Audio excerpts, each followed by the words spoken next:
இன்று பலம் கூடிய பிறகு எதிர்க்கட்சியாக மிருகபலத்தோடு அமர்ந்த பிறகு ராகுலுடைய பேச்சை எப்படி பார்க்குறீங்க? பல விவகாரங்களில் பொய் சொன்னார், பல விவகாரங்களில் முரண்பாடுகள் இருக்குன்னு பாஜகவினர் குற்றம் சாட்டுறாங்க, மன்னிப்பு கேட்க சொல்றாங்க. இதற்கிடையில் ராகுலுடைய பேச்சை பற்றி உங்கள் பார்வை என்ன? ஏறத்தாழ 10 ஆண்டு காலமாக இல்லாத பாராளுமன்ற ஜனநாயகம் துளிர்விட ஆரம்பித்திருக்கிறது என்று நான் நம்புகிறேன். இதற்காகத்தான் நாட்டு மக்கள் வாக்களித்தார்கள். இன்றைக்கு இந்தியா கூட்டணிக்கு வாக்களித்த வாக்காளர்கள் எல்லாம் மகிழ்ச்சியில் இருப்பார்கள். நாம் நினைத்ததை போல இந்தியத்தை காப்பாற்றுவதற்காக, இந்திய அரசியலமைப்பு சட்டத்தை காப்பாற்றுவதற்காக, இந்தியாவின் பொருளாதாரத்தில் 35% பொருளாதாரத்தை பங்கெடுத்துக் கொண்டிருக்கிற விவசாய பெருமக்களை காப்பாற்றுவதற்காக, நாளைய தலைமுறை என்று அழைக்கப்படுகிற மாணவர்களின் உரிமையை காப்பாற்றுவதற்காக எதிர்க்கட்சியின் குரலாக சகோதரர் ராகுல் காந்தியின் குரல் உறக்க ஒலித்திருப்பது வரவேற்கத்தக்கது. இந்திய ஜனநாயகத்தின் மீது நம்பிக்கையுள்ள அத்தனை கோடி மக்களுக்கும் அவருடைய பேச்சு ஒரு நம்பிக்கையை தரக்கூடிய வகையில், தாங்கள் வைத்ததுதான் சட்டம், வல்லான் வகுத்ததே வாய்க்கால் என்பதை போல் நடந்து கொண்டிருந்த பாரதிய ஜனதா கட்சியினுடைய எதேச்சதிகாரத்தை தட்டி கேட்பதற்காக ஒரு தலைவன் இருக்கிறான் என்கிற நம்பிக்கையை நாட்டு மக்களுக்கு விதைத்திருக்கிறது. ராகுல் காந்தி தன் மீது மக்கள் வைத்த நம்பிக்கைக்கு பாத்திரமாக நடந்து கொண்டிருக்கிறார். எனவே இன்றைய ஜனநாயகத்தில் பாராளுமன்றம் முதல் பேச்சு அவர் பேசுகிற போதே பாராளுமன்ற சபாநாயகரை நோக்கி சொன்னார், சபாநாயகர் அவர்களே, நீங்கள் ஆட்சி பலத்தில் பெரும்பான்மையாக இருந்தாலும் கூட இந்த முறை இந்திய மக்கள் எதிர்க்கட்சிகளுக்கு இவ்வளவு பலத்தை கொடுத்திருப்பதற்கு காரணம் ஜனநாயகம் தலைக்க வேண்டும். அந்த ஜனநாயகத்தை தலைப்பதற்கு நீங்களும் ஒத்துழைக்க வேண்டும். We are ready to assist with you to conduct the sessions in a good manner, in a democratic manner என்று அவர் பேசியது உண்மையிலேயே ஒரு அர்த்தம் உள்ளதாக. நாட்டு மக்களுக்கு இந்திய கூட்டணியினுடைய தலைவர், குறிப்பாக இந்திய கூட்டணி அமைவதற்கு மூல காரணமாக இருந்த மாண்புமிகு முதலமைச்சர் தளபதி மு.க. ஸ்டாலின் அவர்கள் எடுத்துக்காட்டியதை போல, நாங்கள் ஜனநாயகத்தை காப்போம் என்று அவர் கொடுத்த வாக்குறுதியை இன்றைக்கு ராகுல் காந்தி அவர்கள் நெஞ்சுரத்தோடு பாரதிய ஜனதா கட்சியை எதிர்த்து பேசியிருப்பது வரவேற்கத்தக்கது, நாட்டுக்கு நன்மை பயக்கக்கூடியது என்று நான் பார்க்கிறேன். தொடர்ந்து இணைப்பில் இருங்க பேராசிரியர். நம்முடைய பாஜக மாநில துணைத் தலைவர் திரு நாராயண் திருப்பதி அவர்கள் இணைந்திருக்கிறார். வணக்கம் திரு நாராயண் திருப்பதி. பாராளுமன்ற ஜனநாயகம் 10 ஆண்டுகளுக்கு பிறகு துளிர்விட தொடங்கி இருக்கிறது. எதிர்க்கட்சிகள் பெரிய பலத்தோடு வந்த பிறகு 10 ஆண்டுகளில் பேச முடியாத விஷயங்களை எல்லாம் இப்போது சுட்டி காட்டுறாங்கன்ற பார்வை எடுக்கிறாங்க. உங்கள் பார்வை என்ன? அதாவது இத்தனை ஆண்டு காலமாக பாராளுமன்றத்தை நடத்த மறுக்கிறார்கள் என்று சொன்ன குற்றச்சாட்டுகள் எல்லாம் பொய் என்று இன்று நிரூபணமாகி இருக்கிறது. ஒரு உறுப்பினர் எப்படி பேசக்கூடாது என்பதற்கு உதாரணமாகத்தான் இன்றைய ராகுல் காந்தியினுடைய அந்த பேச்சு இருந்திருக்கிறது என்று சொன்னால் அது மிகையாகாது. ஏனென்றால் அந்த தோல்வி அது கொடுத்த வெறுப்பு, இதையெல்லாம் சேர்ந்து அவருடைய அந்த அராஜகமான அந்த பேச்சு இன்று வெளிப்பட்டிருக்கிறது. தொடர்ந்து இந்துக்கள் மீதான தாக்குதலை காங்கிரஸ் கட்சி, இந்தி கூட்டணி விடுவதில்லை என்பதை நாம் பார்த்து கொண்டிருக்கிறோம். இந்துக்கள் வன்முறையாளர்கள் என்று பேசியது என்பது கண்டிக்கத்தக்கது. அதே போல குறிப்பிட்டு சொன்னார். இல்ல அது அவருடைய பேச்சு முழுக்கவே சிறிது தடுமாற்றத்துடன் தான் இருந்தது என்பதைத்தான் உணர்த்துகிறது. அப்படித்தான் பேசினாரு அவர். இதுவரையிலும் இந்துக்கள், மோடி அவர்களும் RSSம் மட்டுமே இந்துக்கள் என்று சொன்னால், இந்து என்றால் திருடன் என்று சொன்னவர்களோடு கூட்டணி வைத்தது ஏன்? அதுதான் கேட்கிறோம். இந்து மதம் என்பது சனாதன தர்மம். அந்த சனாதன தர்மத்தை கேவலப்படுத்திய போது ஒழிப்பேன் என்று சொன்னவர்களோடு கூட்டணி வைத்திருப்பது ஏன் என்கிற கேள்வி உடனடியாக தானாகவே இருந்து விடுகிறது அல்லவா? அப்போ ராகுல் காந்தியினுடைய பேச்சு காங்கிரஸ் கட்சி அடைந்த, அதாவது 3வது முறையாக அடைந்த படுதோல்வியை உணர்த்துகிறது என்பதைத்தான் நாம் பார்க்கிறோம். தொடர்ந்து இணைப்பில் இருங்க பேராசிரியர் கான்ஸ்டன்ட். தோல்வி விரக்தியினுடைய வெளிப்பாடு அப்படின்னு பார்வையை எடுக்கிறார். உங்களுடைய பதில்? தோல்வி விரக்தியினுடைய வெளிப்பாடு என்பது அவர் எவ்வளவு தெளிவாக பேசினார், எவ்வளவு தூரம் இந்து மதத்தை தூக்கி வைத்து பேசினார், இந்து மக்களுக்கு சாதகமாக பேசினார் என்பதை அவர் பேசிய வார்த்தை சொன்னது. என்ன சொன்னார்? சில பேர் இன்றைக்கு இந்துக்கள் என்று சொல்லிக்கொண்டே பயங்கரவாதத்தை பேசிக் கொண்டிருக்கிறார்கள் என்று சொன்னார். அப்படியானால் அவர் சொல்ல வருவது எது?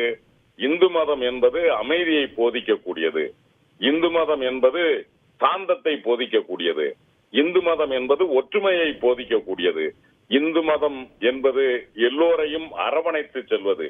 எனவேதான் நண்பர் ராகுல் காந்தி சொன்னார், இப்படி போதித்துக் கொண்டிருக்கிற இந்து மதத்திற்கு எதிராக இந்துக்கள் என்று சொல்லிக் கொண்டே சில பேர் பயங்கரவாதத்தை பேசிக் கொண்டிருக்கிறார்கள் என்று பாரதிய ஜனதா கட்சியையும் RSS இயக்கத்தையும் அவர் மிக தெளிவாக தோலுரித்து காட்டினார். அவர் இந்துக்களையோ அவர் ஒருபோதும் குறை சொல்லவில்லை.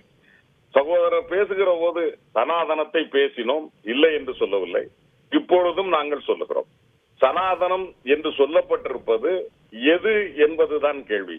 எங்களுக்கு சனாதனம் என்று உங்களுடைய புத்தகங்கள் சொல்லித் தருவது மனிதர்களிடையே பாகுபாடு, மக்களிடையே பிறப்பால் வேறுபாடு. இப்படி சொல்லித் தரப்பட்டிருக்கிற சனாதனம் வேண்டாம் என்பதை தமிழ்நாடு ஏற்றுக்கொண்ட காரணத்தினால் தான் 40க்கு 40 முத்துவேல் கருணாநிதி ஸ்டாலின் என்கிற மாபெரும் தலைவன் கையில் இந்த நாடு ஒப்படைத்தது.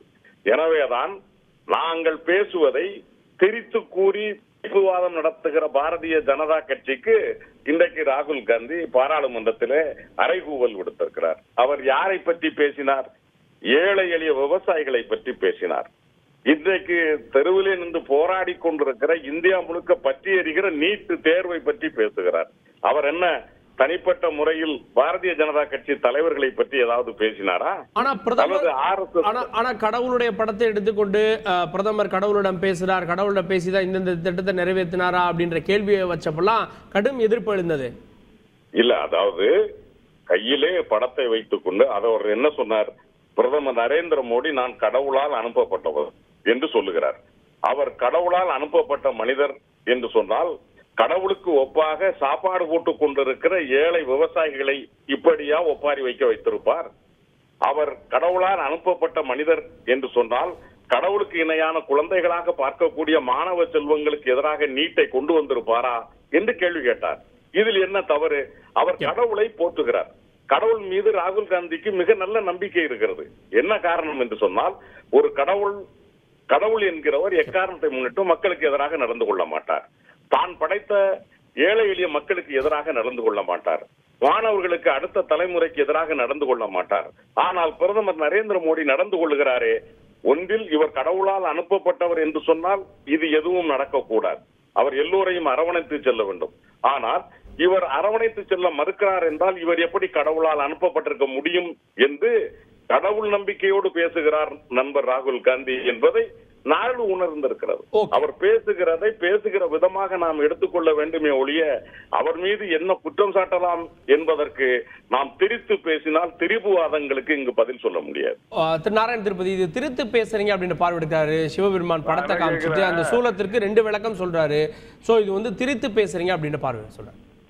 இந்து மதம் குறித்து மிக சிறப்பாக பேசினார். இந்து மதத்தை உயர்வாக பேசினார், தாழ்வாக பேசவில்லை என்றெல்லாம் இன்று நம்முடைய பேராசிரியர் பேசுகிறார். ஆனால் அந்த வகுப்பை அவர் மு.க. ஸ்டாலினுக்கு இவர் சொன்ன முத்துவேல் கருணாநிதி ஸ்டாலினுக்கு அல்லவா எடுக்க வேண்டும்.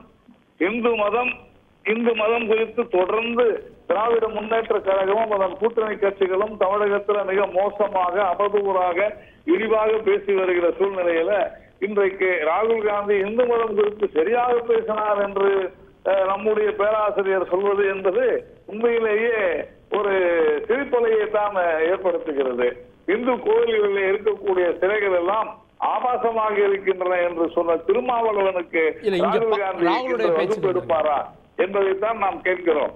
அப்படி இவர்கள் எப்படி ஒரு சந்தர்ப்பவாதம் பேசுகிறவர்களாக இருந்தால், இந்து என்றால் திருடன் என்று சொன்னவர்கள் ராமர் உண்மையிலேயே அந்த இடத்துல பிறக்கவில்லை, ராமர் என்பவர் ஒரு கற்பனை பாத்திரம் என்று சொன்னவர்கள் இன்றைக்கு ராமரை துணைக்கு அழைத்துக் கொள்வது என்பது இவர்கள் மதத்தை, குறிப்பாக இந்து மதத்தை வேடிக்கை பொருளாக நினைத்துக் கொண்டிருக்கிறார்கள். இந்து மதம் குறித்து, இந்து கடவுள்கள் குறித்து, இந்து நம்பிக்கைகள் குறித்து தொடர்ந்து இவர்கள் அவதூறாக பேசி வருகிறார்கள். ஓட்டுக்காக சிறுபான்மையினரை இவர்கள் தாஜா செய்வதற்காக தேர்தல் நேரங்களிலும் மற்ற நேரங்களிலும் இந்து மதம் குறித்து இழிவாக பேசுகிறவர்கள் பாராளுமன்றத்திலே பாரதிய ஜனதா கட்சியை தாக்க வேண்டும் என்பதற்காக இந்து மதத்தை துணைக்கு அழைத்துக் கொள்கிறார்கள் என்பதை நாட்டு மக்கள் நன்றாக உணர்ந்திருக்கிறார்கள். அதே போல அக்னிவீர் திட்டத்துல இவர் அதாவது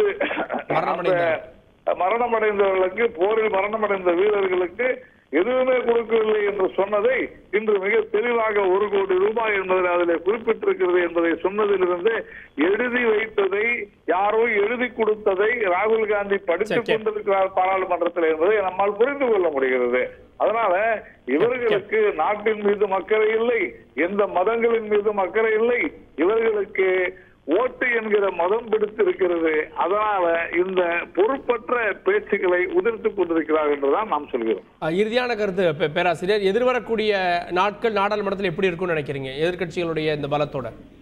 அதற்கு முன்னாடி என் ஆர்வீர் நண்பர், நீண்ட காலம் என்னோடு விவாதிக்க வேண்டும், விவாதிப்பதிலே என்னோடு கலந்து கொள்ளக்கூடிய நண்பர் நாராயணன் திருப்பதி பேசுகிற போது ஏதோ எங்கள் தலைவருக்கு வகுப்படுத்த வேண்டும் என்று சொன்னார். நண்பர் திருப்பதிக்கு சொல்லுகிறேன், இதே தமிழ்நாட்டில் தான் நாங்கள் ஆட்சிக்கு வந்ததற்கு பிறகு ஆயிரக்கணக்கான கோயில்களுக்கு கும்பாபிஷேகம் நடந்திருக்கிறது. இங்கே இருக்கக்கூடிய பூசாரிகளுக்கு சைக்கிள் கொடுக்கப்பட்டிருக்கிறது. இங்கே இருக்கக்கூடியவர்களுக்கு ஓய்வூதியம் வழங்கப்பட்டிருக்கிறது. இந்து கோயில்களிலே ஒரு கால பூசை நடத்துவதற்கு 2 கோடி ரூபாய் ஆண்டுதோறும் ஒதுக்கப்பட்டிருக்கிறது என்று நமது நண்பர் அறநிலையத்துறை அமைச்சர் அண்ணன் சேகர் பாபு பட்டியலிட்டிருக்கிறார். எனவே மதத்தை பார்த்து கட்சி நடத்துவதல்ல திராவிட முன்னேற்ற கழகம். திராவிட முன்னேற்ற கழகத்தினுடைய தலைவருடைய கருத்து தான் சகோதரர் ராகுல் காந்தியினுடைய கருத்து. நான் இப்பொழுது நீங்கள் கேட்ட கேள்விக்கு பதில் சொல்லுகிறேன். இதுதான் ஆரோக்கியமான எதிர்கட்சியாக, ஆளும் கட்சிக்கு எதிராக நியாயமாக ஜனநாயக பூர்வமாக நடக்க வேண்டியது. இதை ராகுல் காந்தி தைரியமாக செய்திருக்கிறார். என்னை பொறுத்த வரைக்கும் it is a good start, ஒரு நல்ல ஒரு துவக்கம். இனிமேல் இந்தியாவில் இந்திய பாராளுமன்றத்தில் தெளிவான ஒரு ஜனநாயகத்தோடு இந்த நாட்டு மக்களுக்கான உரிமை குரல் ஓங்கி ஒலிக்கும் என்று நம்புகிறேன். இனி வரக்கூடிய நாட்கள் எப்படி இருக்கும் நினைக்கிறீங்க நாடாளுமன்றத்தில்? இன்றைக்கு பாராளுமன்றத்திலே இந்த ஆளுங்கட்சி பாஜக நடந்து கொண்டது போல சட்டசபையும் நடந்து கொள்வார்கள் என்று நாம் எதிர்பார்க்கிறோம். துண்டுக்கட்டாக உறுப்பினர்களை தூக்கி எறிவது, தூக்கி வீசுவது போன்றதெல்லாம் இல்லாமல் பொறுமையாக, உண்மையாக கள்ளக்குறிச்சி மரணங்களுக்கு விவாதம் நடத்துவதற்கெல்லாம் இவர்கள் உறுதியாக துணை நிற்பார்கள் என்று நான் நம்புகிறேன். இதை பார்த்து கற்றுக்கொள்ள வேண்டும் என்றுதான் நாம் சொல்கிறோம். நாடாளுமன்றம் எப்படி நடக்கும்? நாடாளுமன்றம் எப்பொழுதும் போல சிறப்பாக நடக்கும். கடந்த 10 வருடங்களில் தான் அதிக அளவு நாட்கள் இந்த நாடாளுமன்றமானது, இந்திய பாராளுமன்றமானது செயல்பட்டு இருக்கின்றன. கடந்த 10 வருடங்கள்ல பல்வேறு மசோதாக்கள் தாக்கல் செய்யப்பட்டு சட்டங்கள் ஆகி இருக்கின்றன. பாரதிய ஜனதா கட்சி ஆட்சியில தான் முழுமையான ஜனநாயகம் இருக்கிறது என்பதை கடந்த 10 வருடங்கள் நிரூபித்திருக்கு. தொடரும். ஓகே, ராகுல் காந்தி எதிர்கட்சி தலைவர் அப்படின்ற அடிப்படையில் இன்று குடியரசுத் தலைவருடைய உரைக்கு நன்றி தெரிவித்து பேசினார். 10 ஆண்டுகள்ல பேச முடியாத அல்லது பேசப்படாத, எழுப்ப வேண்டிய பல கேள்விகளை இன்றைய தினம் எழுப்பியிருந்தார். இதற்கான விடை எப்படியும் பிரதமர் அடுத்து பேசக்கூடிய பேச்சுகளை கிடைக்கும் தெரிகிறது. நம்முடைய அழைப்புல இணைந்த 2 சிறப்பு விருந்தினர்களுக்கும், பேராசிரியர் கான்ஸ்டன்ட் ரவீந்திரன் அவர்களுக்கும், நாராயண திருப்பதி அவர்களுக்கும் நன்றி. தொடர்ந்து ஒரு இடைவேளைக்கு பிறகு மீண்டும் செய்தி தொகுப்பில் இணையலாம். செய்திகளை உடனுக்குடன் தெரிந்து கொள்ள உடனே சப்ஸ்கிரைப் பண்ணுங்க.